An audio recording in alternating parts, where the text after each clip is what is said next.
Совместный российско-юго-осетинский информационно-координационный центр органов внутренних дел был создан 3 года назад. На базе подписанного межгосударственного соглашения началось строительство центра, административного здания и помещения для проживания российских специалистов, приглашенных для работы. Совместный центр призван вести координацию деятельности по противодействию преступности. Структура дает возможность сообща решать задачи в правоохранительной сфере. Основными задачами центра являются организация обмена оперативно значимой информацией с правоохранительными органами Российской Федерации и Республики Южная Осетия, ведение криминалистических учетов, содействие в борьбе с опасными видами преступлений, осуществление межгосударственного розыска, анализ информации в области борьбы с организованной преступностью, а также выработка предложений по повышению эффективности сотрудничества двух стран на антикриминальном направлении. Центром осуществляется постоянный мониторинг криминогенной обстановки на территории республики. На базе центра создана информационно-техническая инфраструктура, что дает доступ к совместной базе данных.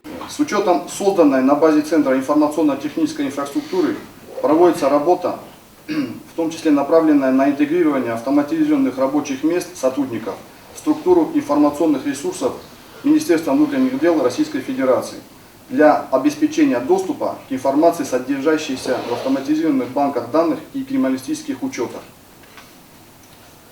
С ФСБ России, СТЭК России при содействии МВД России проработан вопрос о поставке программно-аппаратного комплекса ВИПНет, которая удовлетворяет требованиям к средствам криптографической защиты. С момента введения центра в эксплуатацию с декабря 2018 года ведется работа с Министерством внутренних дел России по пресечению, выявлению и раскрытию преступлений, а также розыск лиц, скрывающихся от следствия и правосудия. Есть результаты по выявлению экономических преступлений. За полгода работы обработано 73 обращения об оказании содействия правоохранительным органам Российской Федерации. Также на прошедших парламентских выборах информационно-координационный центр обработал данные кандидатов в депутаты парламента.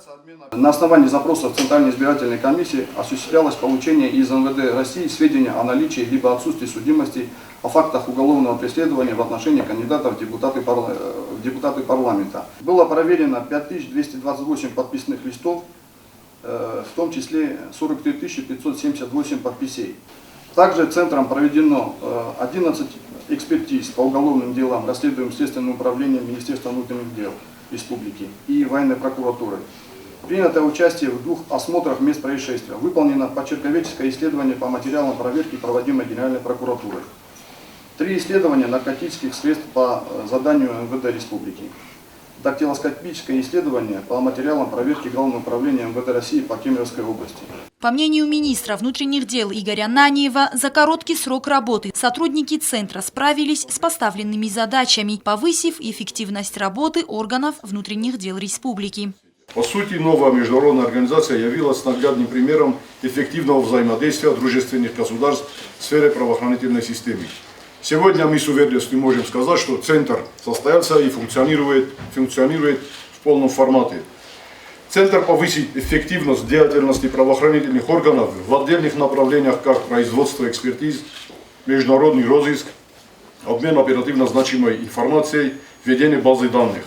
Наниев пожелал личному составу дальнейшей и эффективной работы. Также указом министра внутренних дел сотрудники удостоились ведомственных наград.